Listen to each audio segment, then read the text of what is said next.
present our speaker for today? Sure. It's a pleasure to present Ariel. When you look at Ariel's website, you see that he presents himself as a scientist and educator. And I think this is something which typify him.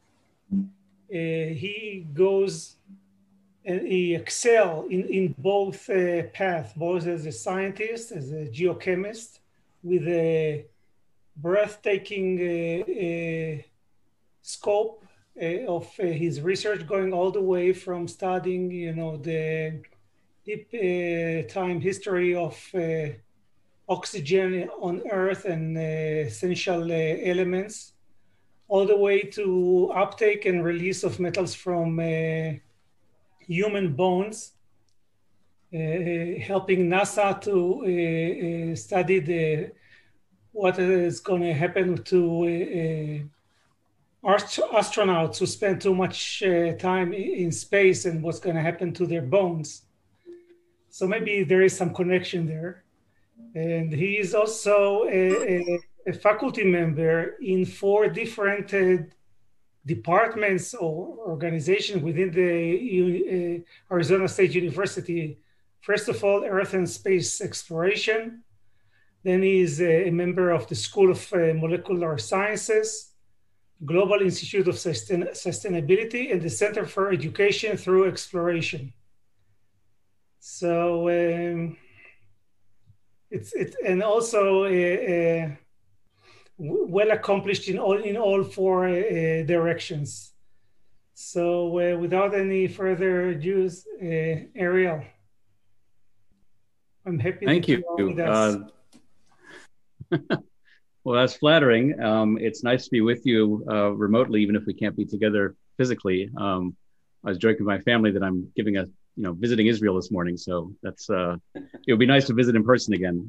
Some of you remember I was there for a sabbatical, I guess 9 years ago now, which is still very, very, very memorable for me and for my family, and it would be nice to come back again at some point.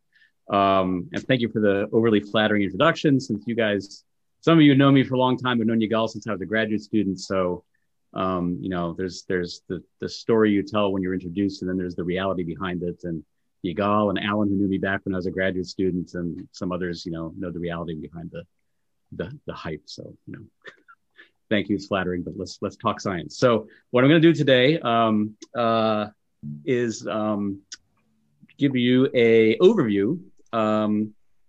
Let's see if I can get this right here, of work that has been done partly by me and graduate students working with me, but also with a fairly large group of colleagues at ASU and beyond. Some of these colleagues were part of a large NSF project that I led, a project called the Dynamics of Earth System Oxygenation that involved 5 institutions, about 20 faculty from those institutions over a period of about 6 years. That project just wrapped up. And then also colleagues, particularly at ASU, who are part of the Nexus for Exoplanetary System Science, and sponsored by NASA. So both NSF and NASA have had a hand in the work I'm going to talk to you about. My motivation really is a bit more astrobiological and exoplanetary, but the science here is really Earth science. And I hope by the end you'll see how these intersect, and also how the intersection of Earth science and the search for life elsewhere is going to compel us, I think, to have a new synthesis or new types of interactions between people like me who study Earth's surface environment and people like Oded and others who study Earth's interior. I think that's a connection that needs to be made much more strongly to answer the questions that drive us now. So the question driving me is in large part the question about whether or not we're alone in the universe. So this is a family picture of all of us. All of you are in this photograph here. This is a picture of Earth from Saturn, taken by this Cassini spacecraft. You are there, or were there, when this picture was taken. And the big challenge in astrobiology and the search for life on other worlds is that we are going to, in the next few decades, be faced with data kind of like this, sort of single pixel or a few pixel images of planets orbiting other stars, or what are called transit spectra of planets as they cross the disk of the star. And we're going to be trying to infer from spectroscopic data whether or not there is life on those planets. This is one of the big drivers now of astronomy, is developing instrumentation to be able to search for evidence of life on planets orbiting other stars. When we were graduate students, when you got out of graduate students, the whole idea you might do that, it was really science fiction, because at that time we didn't know of any other planets orbiting other stars. But now we know of thousands of planets orbiting other stars. It's become almost boring to find new planets. The challenge now is to characterize those planets. And so what's coming soon is the spectroscopic search for biosignatures. In particular, doing what's called transit spectroscopy. As a planet crosses the disk of a star, being able to measure the light passing through the atmosphere of that planet and looking at spectral features in the atmosphere to try to detect the atmosphere, detect its composition, and in particular look for evidence of biology in those atmospheres. This is a lovely picture by my friend and colleague Tanya Bosak. That's I should put a scale bar in here one of these days, but I think most of you can interpret it. This is a cyanobacterial mat with a little bubble of oxygen being produced by the cyanobacteria. And what this is meant to depict is the reality that when we think about spectral signatures, we think about gases in a planetary atmosphere that could be evidence of life, oxygen looms very large. Oxygen looms very large for reasons we're going to talk about in a minute. But to first order, because we know that oxygen is produced by biology, and we know that to get large amounts of oxygen in the atmosphere of a planet that is has the conditions that Earth does, in particular in terms of the type of the star and distance from the star, to get a 20% oxygen atmosphere is very hard, if not impossible, without biology. And so oxygen is sort of the preeminent biosignature gas. Why that is, it's partly because of that, but also because it is actually a gas that is detectable across the reaches of space. So to sort of illustrate that, here is some images and data much closer to home. In the middle here is Earth, on the bottom is Mars, on the top is Venus, and you're seeing here, in this case, some infrared spectra. So on the bottom, when you look at Mars, you have this absorption feature of carbon dioxide that is very strong. That's because the Martian atmosphere, even though it's barely an atmosphere, it's only a 6 millibar atmosphere, is almost 100% carbon dioxide. So it's a very strong carbon dioxide feature. If you look at the top at Venus, you see again, same kind of story. The Venus atmosphere is the opposite of Mars's in terms of pressure. It's almost 100 atmospheres. It's a 90 bar atmosphere. But it's again, almost all CO2. And so that's the strongest feature. When you look at Earth's atmosphere, you also see a CO2 feature. It's much smaller because the CO2 abundance in Earth's atmosphere is much lower because we have an ocean that sucks in carbon and deposits on the seafloor and so on and so forth. But you also see this spectral feature of ozone, which is a byproduct of having large amounts of oxygen in the atmosphere. And ozone is a very strong absorber in the infrared, and so can be detected as these things go relatively readily. And there are other spectral features one could also look at of oxygen that make oxygen an attractive biosignature gas. So it's not just that it's produced by biology. It's not just that it's hard to get an oxygen-rich atmosphere without biology. It's also that this is actually something that is detectable with technology that we can envision putting in space in the near future. But if we're going to use oxygen as a biosignature gas, then it behooves us to understand what controls oxygen in the atmosphere of an Earth-like planet. So here's the history of oxygen on Earth in cartoon fashion. There's much too much detail here. I won't go through it all. Just to point out, though, that as most of you probably know, for the first half of Earth history, roughly, there was very little oxygen in Earth's atmosphere. For the second half of Earth history, there's been an appreciable amount, and we debate and argue about just how much. But roughly halfway through Earth history, there was a large change in the environment that we refer to as the Great Oxidation Event that transformed the planet. And that's really what I'm going to focus on here in the talk as we move on. The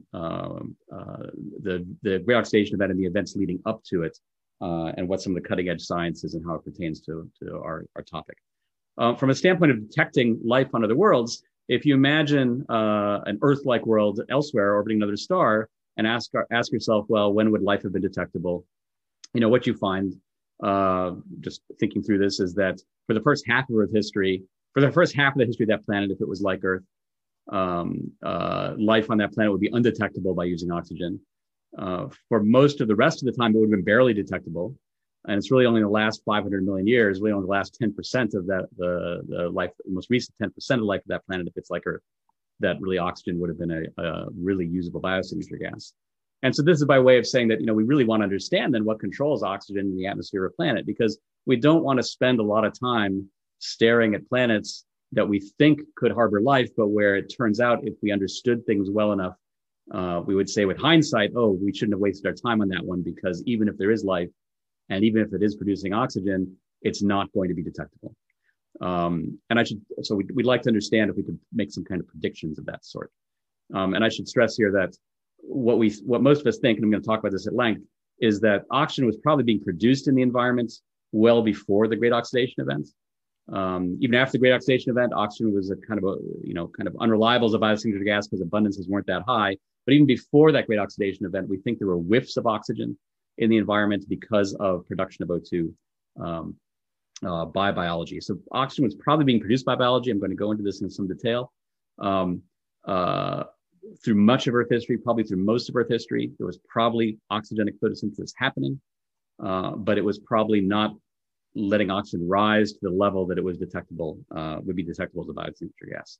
So if we can make some predictions about that, that would be very helpful. And just to really kind of drive home that point, here's the world of space telescopes that we're, past, present, and future to drive home the need for really thinking about this a little harder. So on the left there is the Hubble Space Telescope. That's the telescope that is now past its prime, still kicking, but in the last years of its life. So that has a 2.4 meter mirror. The next space telescope, the reason that Hubble is still limping along is because the next telescope is not in orbit yet. It's long delayed, but it will be launching soon. That's the James Webb Space Telescope. That has a compound mirror of 6.5 meters diameter. That will be able to actually do some of this extrasolar atmospheric science around some planets that are nearby, around other stars.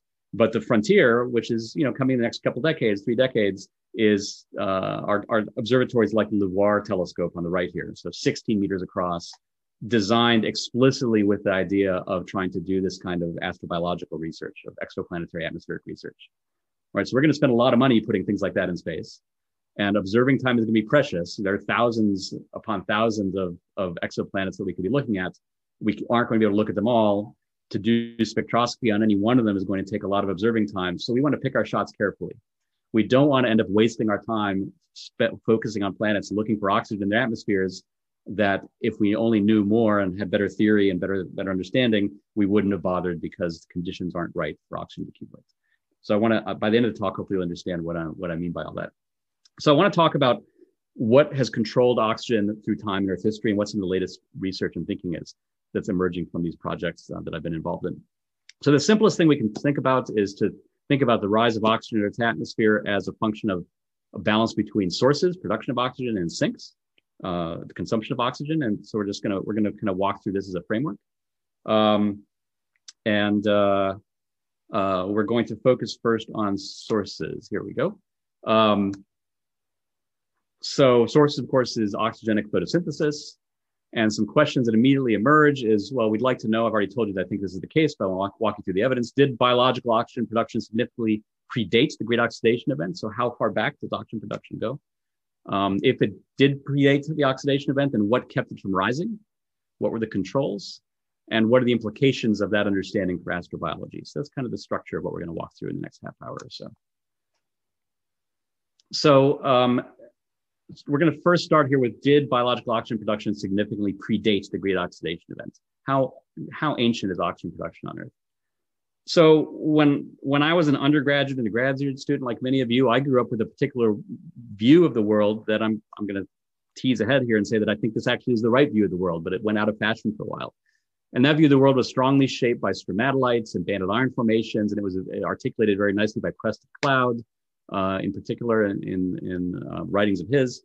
And that was a view of a world that probably had very little oxygen in the atmosphere, but probably had fairly extensive production of oxygen in nearshore marine environments where cyanobacteria grew, leaving behind features like stromatolites, producing enough oxygen, just enough oxygen to oxidize the surface zone of the ocean, thereby producing iron oxides that accumulated as banded iron formations. And banded iron formations are a peculiar feature of the first half of Earth history for the most part. And the argument for that has always been that probably oxygen was generally low during that time, hence iron could accumulate in the oceans, but there was some oxygen production around to oxygenate the surface ocean to produce these kind of features. So the worldview that I grew up with was this worldview of a world for the first half of history and maybe a bit beyond, where oxygen was scarce, but not absent. It was being produced, but not accumulating.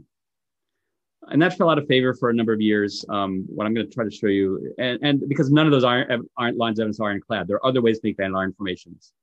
There are other ways to make banded iron formations. You don't need oxygen. Stromatolites aren't necessarily evidence of oxygen-producing cyanobacteria. And so all these lines of evidence are debatable, and people for the past 30 years have debated them and chipped away at it and painted pictures of a world that really might have been devoid of oxygen, like not being produced at all.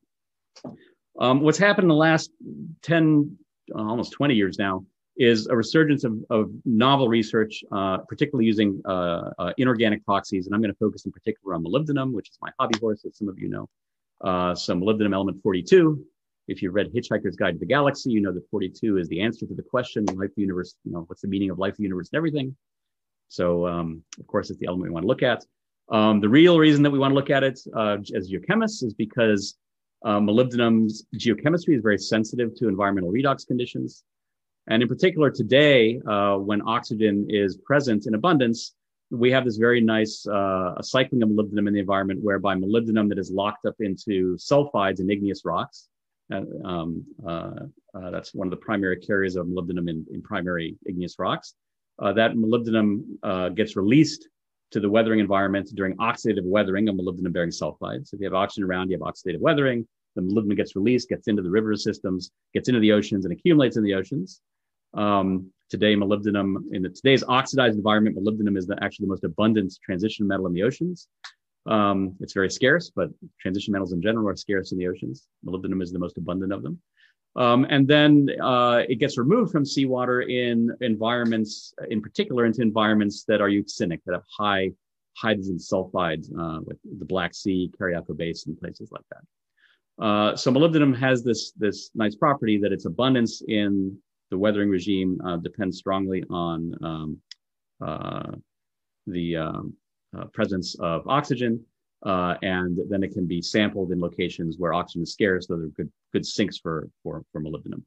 Those environments are rare in the oceans today, which is one of the reasons that molybdenum can accumulate in modern seawater, because there aren't many places where euxinic deposition happens. Those are great sinks for molybdenum, so they're great places to monitor the molybdenum of the overlying water column.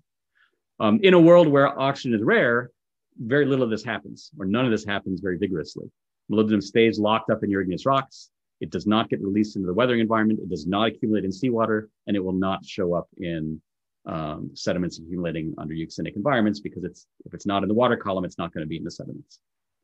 So the game one can play with molybdenum, just with molybdenum abundances, is to go to rocks that are representative of these sorts of euxinic environments, these sulfide-rich environments from the past, and look at the molybdenum content, and as well as other proxies we'll talk about, and try to tell whether or not there was molybdenum present, and try to reconstruct even how much molybdenum was present in the water column when those sediments were laid down. So we're in the world of black shales, of looking at the geochemistry of black shales. Often then we need to take drill cores in order to get beneath the superficial weathering environment. We started down this path in particular with collaboration with Tim Lyons and a number of students, including Clint Scott, who's no longer a student by a long shot, looking at molybdenum in sedimentary rocks through time. So this is molybdenum in black shales through time from the present on the right to 3 billion years ago on the left. And what you can see is there's sort of three stages here that in time and sort of relative abundance in a way mirror in some loose way the three stages of oxygen, right? You have today that's very high in oxygen, and we get in some environments with great enrichments in molybdenum in the black shales that are deposited in those environments. Then in the middle part of Earth history, you have we see some molybdenum enrichments, but definitely the abundances are lower. And then you go back to the earliest part of Earth history, and when we started down this path about 15 years ago, what little data we had about the Archean said that molybdenum was vanishingly trace persistently. There was very little data, but that was the worldview, that molybdenum was just very low because oxygen was low, and end of story. So something we did starting about 15 years ago now, scary it's been that long, is to dig into, in particular, some black shales at 2.5 billion years ago, where we happen to have exquisite sediments recovered, and look in great temporal detail to see what we might find about molybdenum and other inorganic proxies. So this was a period of time just before the Great Oxidation Event, during a period of time where the conventional wisdom was that there was very little molybdenum in the environment because there was very little oxygen in the environment, possibly because oxygen wasn't even being produced. And what emerged from that was this paper and some associated papers that reported discovery of a molybdenum enrichment to pretty respectable levels, around 40 ppm. Modern black shales are 1 to 200 ppm typically, so this is or younger black shales. So this is a respectable enrichment. And what we interpreted this as is evidence of trace oxygen being produced in the environment before the Great Oxidation Event, resulting in oxidative weathering and some moderate enrichment of molybdenum in seawater that then got sampled by these black shales. And we suspected this might be a transient event, and so we referred to it as a whiff of oxygen, a small amount transient in the environment. So marketing is very important. So this notion of a whiff of oxygen seems to have caught on. Just that phrase seems to have made this more lasting idea than it maybe otherwise would have been. But the science is pretty solid at this point, beyond marketing. So many other proxies have been investigated now in these same black shales. So you see here, this is only a fraction of what's out there now. Molybdenum concentrations, rhenium concentrations, reactive iron species, nitrogen isotopes, uranium isotopes, selenium isotopes, molybdenum isotopes, and thallium isotopes. I'll talk about this at length in a couple of minutes. All of these isotope systems show interesting kicks and transitions at about the same time. And while any one of them could be interpreted in more than one way, to interpret all of these parsimoniously, the simplest explanation is that we're seeing evidence of oxidation in the environment. Again, most parsimoniously by oxygen, because that's the easiest oxidant to think about that could be causing these changes. We're not going to go into all of these, there's no time, but I am going to go into some detail around molybdenum and thallium isotopes. And so we've started to infer what the redox change of the environment might have been at this time, about 100 million years before the big change in environmental redox signified by the Great Oxidation Event. And if you're interested in reading more about this evidence, we have a paper coming out in Annual Reviews whenever that next volume comes out next year that sort of summarizes this early oxygen evidence. So some key questions emerge once you start thinking about this. Well, how widespread was the oxygenation? Also, what was atmospheric PO2? And as we've already said, how far back does such evidence go? So to get at how widespread, we've been doing work with thallium isotopes. It's Chad Ostrander, a former student of mine who's now a postdoc at Woods Hole. And so Chad started thinking along these lines that if you really had widespread oxygenation in the shallow water column, continental margins before the Great Oxidation Event, then you should have had a lot of burial of manganese oxides.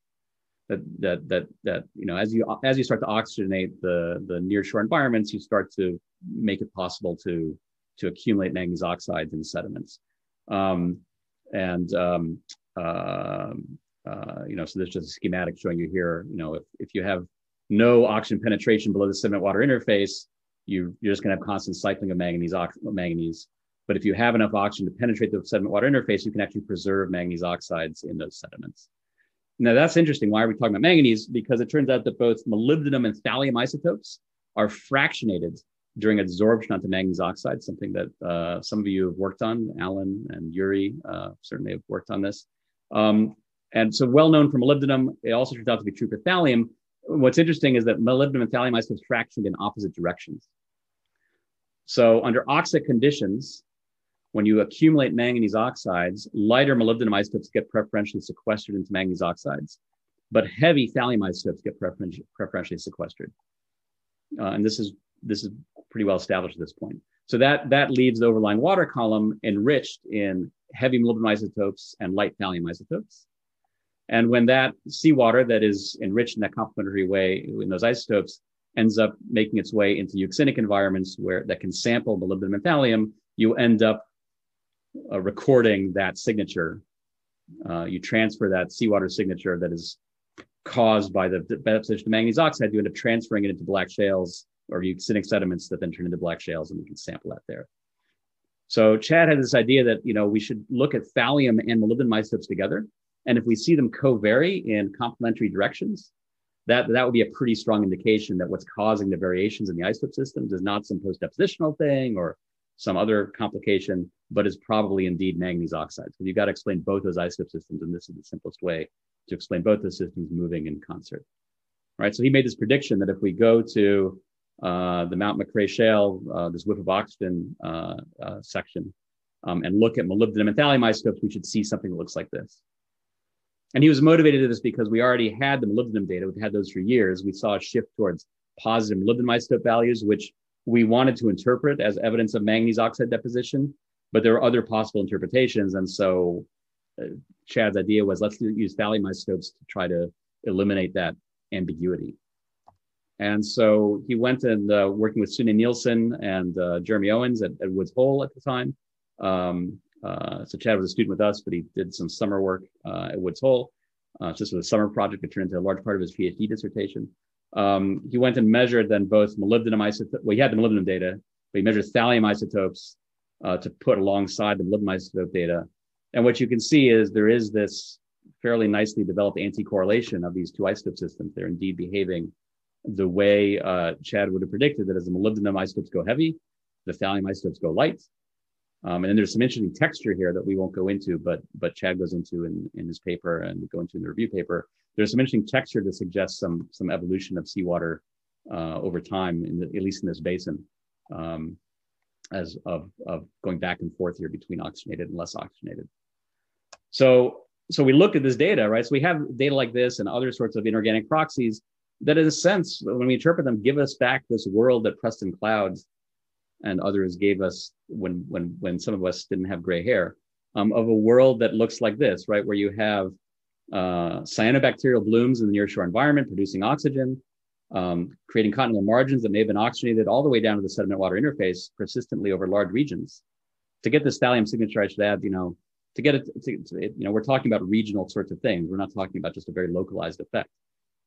So over large regions of the ocean, potentially this kind of situation, oxygenated surface environment in general, potentially, over an ocean that is broadly anoxic because oxygen is low in the environment in general at this time. And in these nearshore environments, just past the oxygenated zone, where today you have an oxygen minimum zone in the oceans, during this time one might have had a sulfide maximum zone or a euxinic zone, right? Hydrogen sulfide rich waters as kind of a layer, a wedge between an oxygenated surface and an anoxic, ferruginous, iron-rich, deep bulk ocean.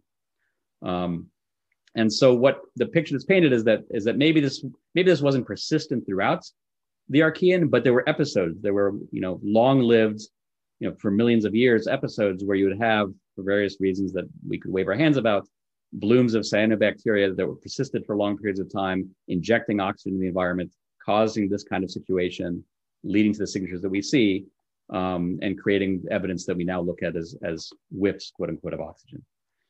And we think we see evidence for this not just at the Mount McRae Shale at 2.5 billion years ago. So here we're looking at just looking at the molybdenum isotope and concentration data back through time here. So starting at the end of the Archean and moving backwards. And we see there isn't a lot of data, right? The further back you go, the worse the sedimentary record is. There's less to look at. But it's not as though molybdenum enrichments are rare. They're there. They're small. They're not like modern. But we definitely see the colored dots here represent the peaks, the highest concentrations seen in these sedimentary sections that have variability in them. Sorry, this is molybdenum concentrations up here, and down here is molybdenum isotopes. And so we see these events in multiple places, and we can look at correlations with manganese and other sorts of things that all add up to at least a strong suggestion that what we see well developed at 2.5 billion years ago may have occurred multiple times, maybe not as strongly developed, maybe not as intensely oxygenated.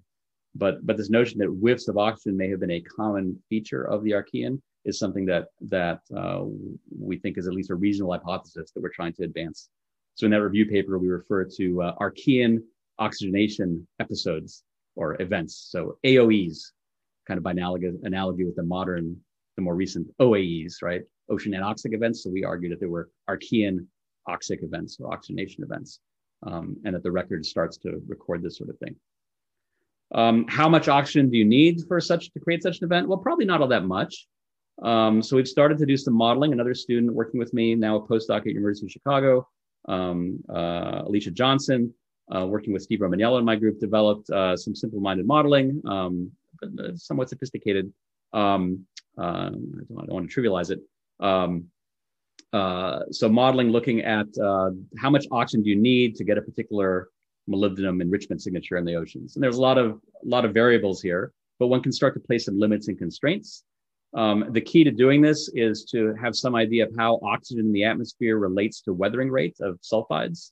And when Alicia started her PhD work in my group, this rate constant, this K down here that relates the riverine flux to the oxygen concentration in the atmosphere, the riverine flux of molybdenum, the oxygen concentration in the atmosphere, our constraint on this K came mostly from experiments done at very high oxygen partial pressures.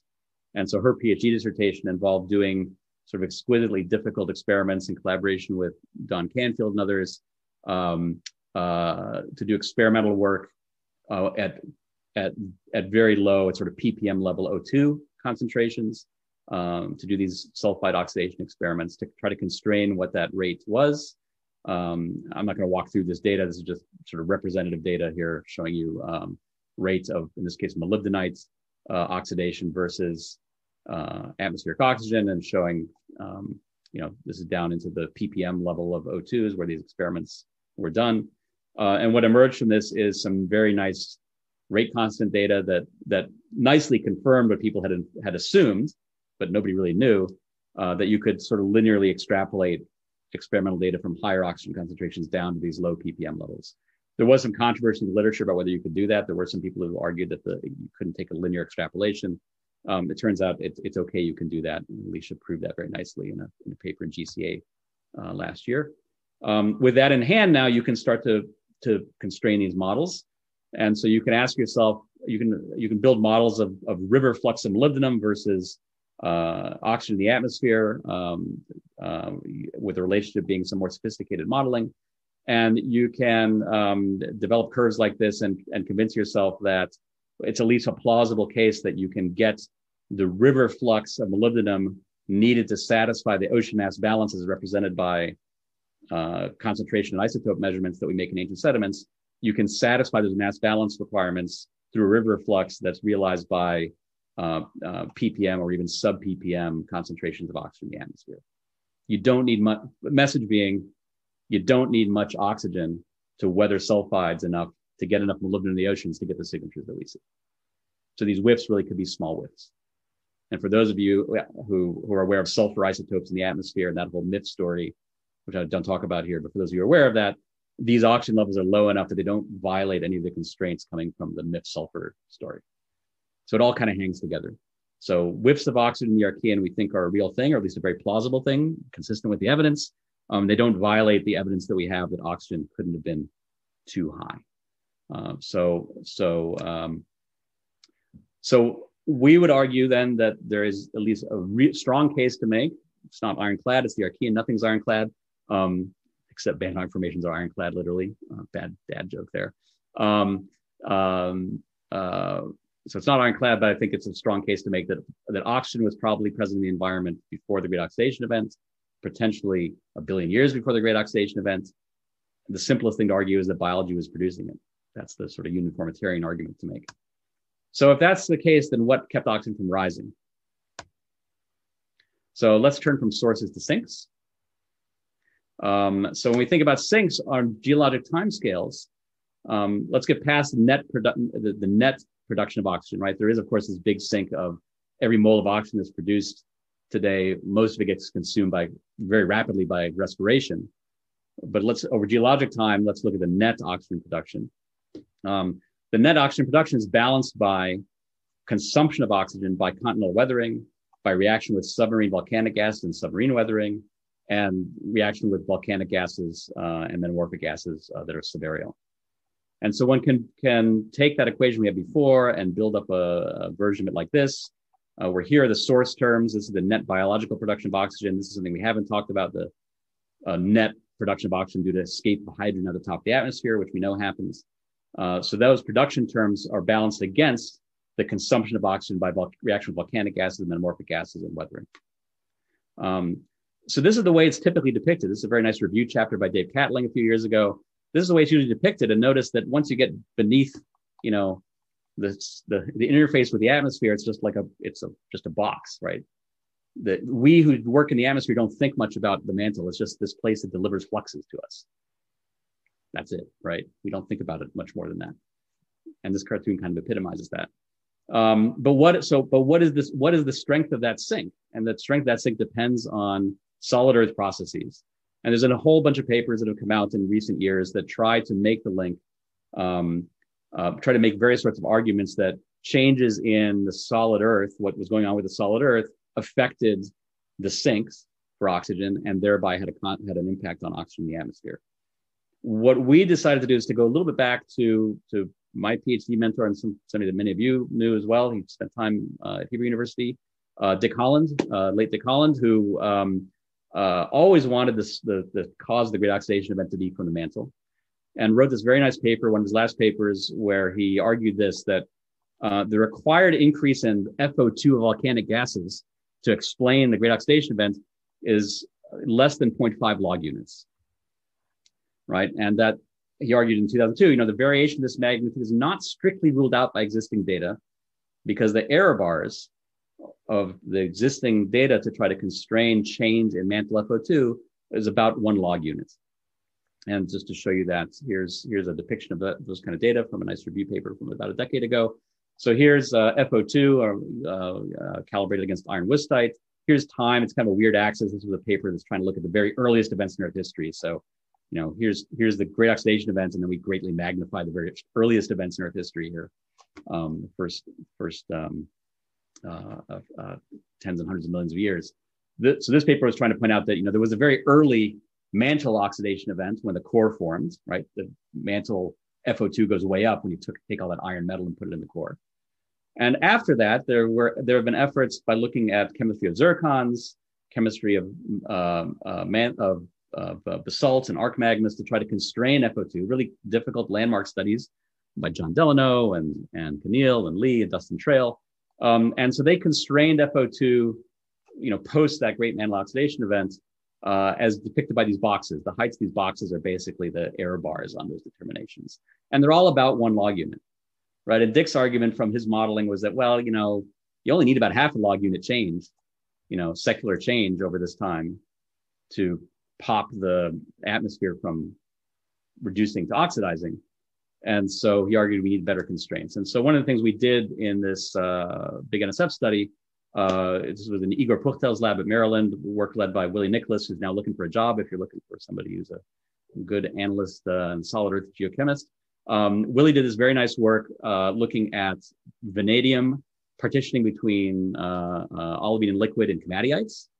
So this is a calibration curve showing the nickel-nickel oxide buffer. So this is FO2 here. I should put FO2 on this plot versus against the partition coefficient. This is a calibration curve basically showing this very nice linear relationship between the olivine partition coefficient, the vanadium partition coefficient between olivine and liquid versus FO2. It's a very nice linear trend. And so they took this and then applied that to komatiites through time.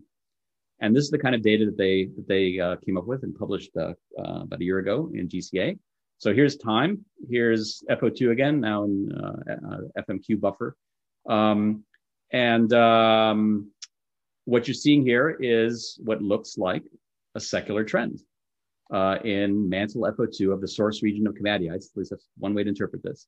That spans, somewhere between, it's all with all the variations within about a log unit, right? This would have been within the error bars of the previous determinations.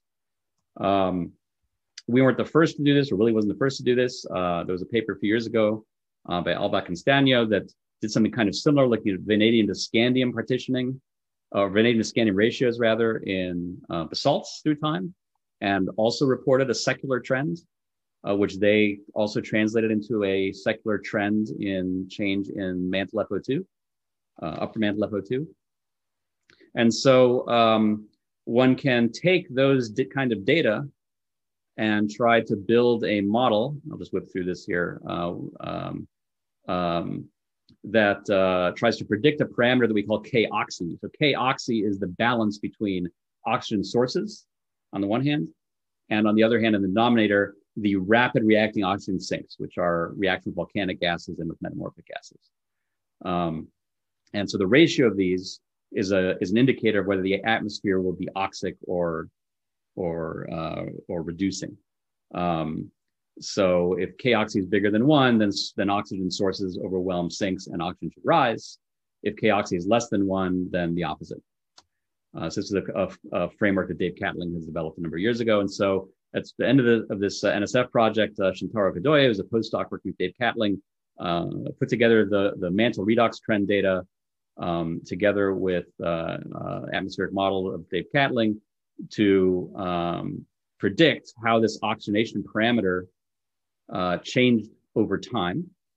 This model includes in it also our best estimates of how the production term changed over time, constrained by carbon isotopes. And that which provides a lot of air, and also this modeling also includes uncertainties. So this gray band here is the error bars, essentially, on the modeling output. And what's interesting is that the modeling indicates that at about 2.5 billion years ago, about when we see this whiff of oxygen and then into the great oxidation event, that this is when you have less than 5% probability that K-oxy is less than 1, right? In other words, you're more than 95% probable that you've gone into a K-oxy greater than 1, an oxic situation. So, this, as Dick Holland liked to say, this doesn't prove anything. It's just a model. It's the Archean. It's very hard to prove anything. But it does demonstrate that it is at least plausible that the change in mantle FO2 that we're inferring from these vanadium and vanadium scandium data in the mantle, with the secular change in mantle FO2 of the source regions, at least of these rocks, could have been enough to tip the balance of the surface environment from net anoxic to net oxic. And if so, then the secular driver, the long-term driver of this change in surface redox may be an evolution of upper mantle redox. And so I imagine we'll have a conversation. I imagine somebody's going to ask what caused that change in mantle redox. We can talk about that. If we don't know, we have ideas. But the take-home message that I want to leave with you is that this is sort of a preeminent example of how those of us who study the surface Earth history and those who study the evolution of the Earth's interior really ought to work together more often. This is the culmination of a 5-year project, right, that brought together solid Earth geochemists and surface Earth geochemists interested in history of Earth's environment to try to foster this interaction. And let me tell you, having led this was a hard thing to try to foster. I've led astrobiology teams where you put together astronomers and biologists, and that's a lot easier because you put together an astronomer and a biologist and they don't expect to understand each other and they ask each other all sorts of stupid questions and they quickly learn more. But you put a mantle petrologist or a mineral physicist together with a sedimentary geochemist, people who normally sit in the same department and who went through the same undergraduate curriculum, we kind of all think that we should understand each other. And so we're kind of embarrassed to ask the first order questions. And so we sit there in ignorance for quite a while before we finally actually, at least most of them, and we have to sort of work at it to get people to ask the stupid questions and really interact with each other. So I think this is an example of a large set of problems where I think we need to be interacting much more across this boundary. We need deeper geoscientists and surface geoscientists to talk to each other much more and to try to integrate what we're doing much more. And this oxygen question, as interesting as it is on its own, I think is actually an interesting vehicle for driving that sort of interaction.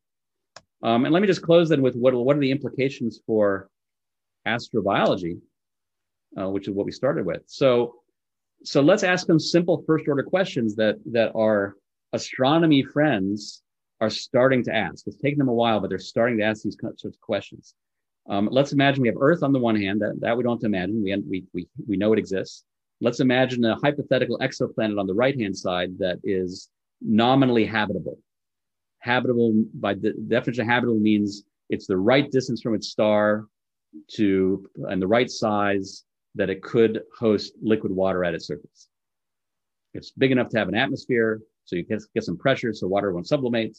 It's not so big that it's a gas giant, and it's the right distance that you're not too far that it's going to be frozen and not so close that it's going to be, the water's going to all evaporate, right? That's a habitable planet. To astronomers, that's Earth-like, right? But now astronomers are starting to ask more sophisticated questions. Well, what if it's a planet that is 10% more massive than Earth, or 20% more massive than Earth, or 10% less massive than Earth? How then does the interaction between the surface and the interior work? How would mantle redox evolution work? How would all sorts of other things work? How would plate tectonics work? And it turns out, and how would that all ramify to the atmospheric composition and the ability to detect life? And so the answer is we don't know, right? Because, we don't even understand really what drives plate tectonics. Really, we don't have a general theory of it that we can easily extrapolate to a planet with different mass. What if there's a different redox budget? What if the iron to carbon or oxygen to carbon ratio is 10% different than Earth's, up or down? How does that translate into a change in not just sort of the average state of the planet, but how it might evolve over time? Don't know. What if the magnesium to silicon ratio is different by 10%? So the viscosity of the mantle is different. How does that translate then into changes in the atmospheric composition and prospects for detectability of life if it is there?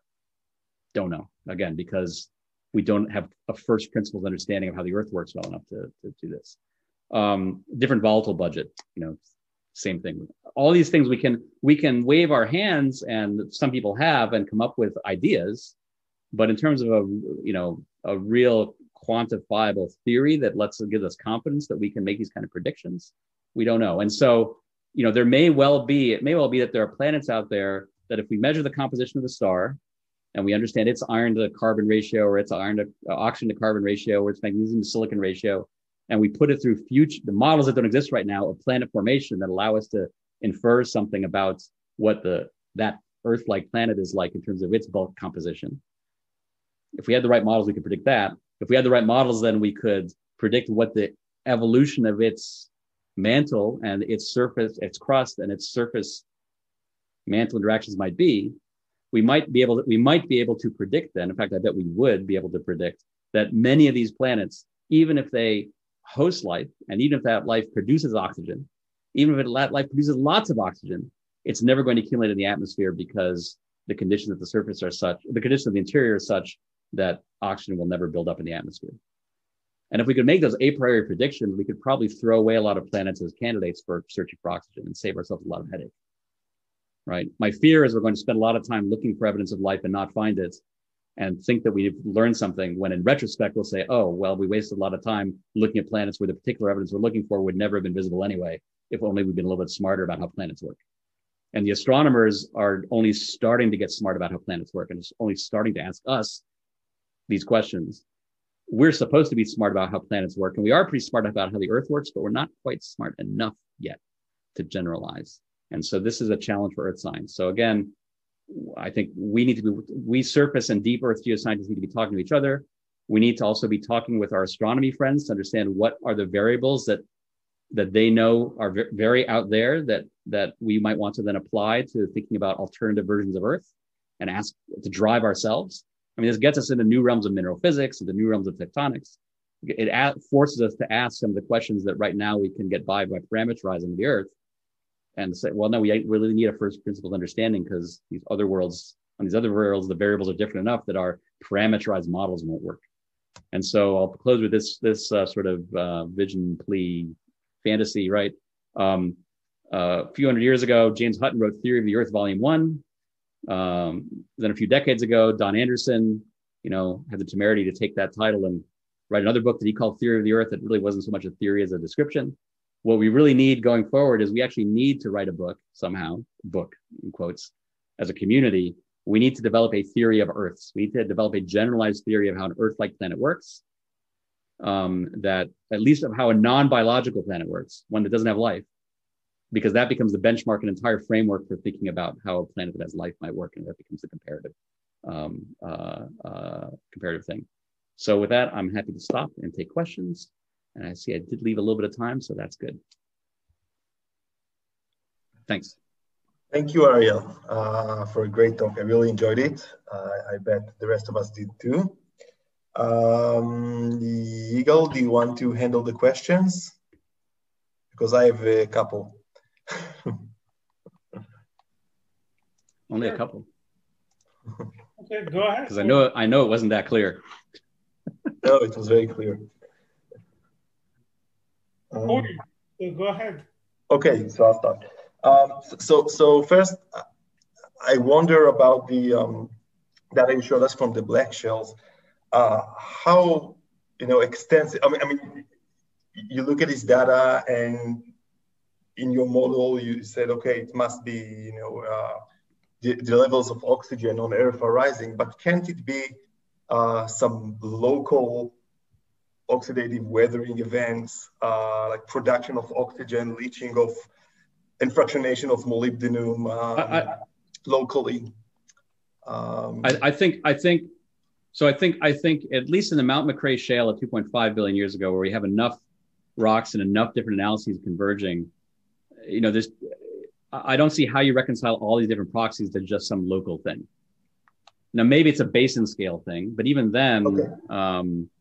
Some of these proxies, I think you need to have beyond basin in order to make it work. So the answer to you is the multiple proxies, right? But I think that's a frontier for modeling, right? To think through how big a scale do you need to satisfy all the proxies. I don't think anybody's done that like really rigorously. And that probably requires thinking about ocean circulation and how it intersects with chemistry on an anoxic world, right? Right. Because right away you got to think about what kind of basin you're looking at and how is it connected to the open ocean. But probably these aren't restricted basins. I mean, today, when you have these kind of sedimentary rocks, from the last 500 million years of history, you'd have black shales say, oh, it was a restricted basin of some sort, probably, or, then you're probably talking about something that's not restricted. So it's probably connected with a wider ocean. And so then to get these signatures, I think you probably end up having to have things that are beyond the basin scale, beyond the local basin scale. But they're definitely beyond, they're not just local sedimentary features. I don't see how you get nitrogen isotopes and uranium isotopes and molybdenum isotopes and molybdenum concentrations and rhenium concentrations and selenium. I don't see how you get all these things moving at the same time as just some very local perturbation. So, because some of these are proxies that have to do with that, with what's going on land, because they require weathering. Some of them are proxies that are more about a water column, directly about water column chemistry.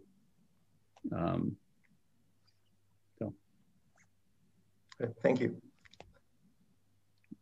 Boaz. Hi, Ariel. It was very interesting. Hi. I wanted to ask you, when you talk about these whiffs of oxygen that you showed in the section, how long it represents such a whiff? How long is the time scale?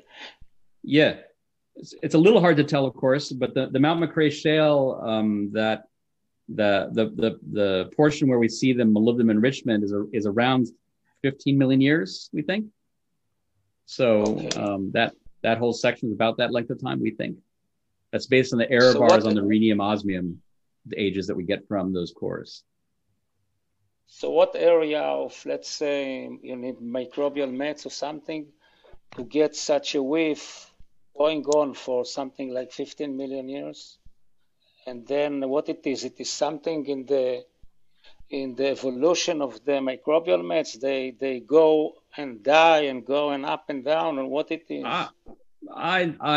So first of all, we don't know. So we're just talking about the realm of intuition and hand waving right now. My intuition is that the biology is probably pretty persistent, and what's changing is the sinks. That what's changing is what's coming from the solid Earth in various ways. and that a lot of the variability is tectonically controlled, right, by variations in tectonics. That's my guess. But there's also some very nice papers, arguing for all sorts of, forgetting even with just a steady secular change in what the mantle is doing, or even with no change, there are interesting dynamics in the biogeochemical cycles between nutrients and biological productivity, weathering nutrients, biological productivity, and oxygen that can lead to variability. Dan Rothman has argued that the whole system, when you really start looking at the various feedbacks, is nonlinear, and that's nonlinear systems in general. If you describe them mathematically, when you get towards a tipping point, they start to oscillate, things start to bounce around. And so because of various feedbacks between this, that, and the other thing. And so Dan, if he was here, would argue that the solid Earth driver could have been very slow and steady, but you would expect oscillations, and you would expect the oscillations to get bigger and more frequent as you get closer to transition point. The transition point being the shift to an oxic environment. So that's a lot of mathematical hand waving. It's not telling you what the specific feedbacks are, but that's what Dan would argue. He has a student who wants to do a postdoc with me who wants to do that modeling for real. So we'll see what comes of that. I did, yes. What information does astronomers succeed to give now on planets? Do they see like CO2 planets, or do they have any data already on atmospheres? Not from terrestrial planets, not from Earth-like planets. So gas giants now, they can start to get spectroscopic data from atmospheres. You may be aware that a lot of the early detected exoplanets are gas giants close to their stars, which are planets that nobody predicted would exist, but it turns out they do. So-called hot Jupiters. So those turn out to be, nice candidates for spectroscopy, because lots of gas and they're hot, so the gas is expanded and tenuous, and they have some of them have really weird chemistry in their atmospheres. So there are data starting to come out of that sort. But as far as I know, there's not yet any spectral data from terrestrial planet atmospheres. That's still a little too difficult. I think the Webb telescope is supposed to be able to get such data if from the right planets, the right distance, orbiting the right sort of stars. There's a lot of interest in particular in planets orbiting red dwarf stars for this reason. Red dwarfs are very common, and they're relatively dim. And so the analytical challenge is easier when the star is dimmer. And so there's a lot of interest in particular in looking for atmospheric features of planets orbiting red dwarf stars. And that's sort of an active area of ferment. Okay. And another question that I have is Earth has a big enough not big enough mass to prevent hydrogen escape from Earth. Right. And now, if you go a little bit bigger, it's going to change the situation a lot, because if no hydrogen escapes, then the atmosphere should look quite different.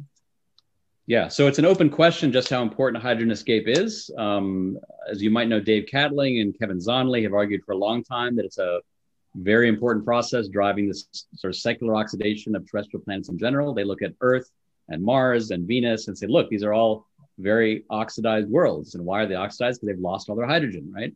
Or a lot of hydrogen, not all, but they've lost a lot of hydrogen.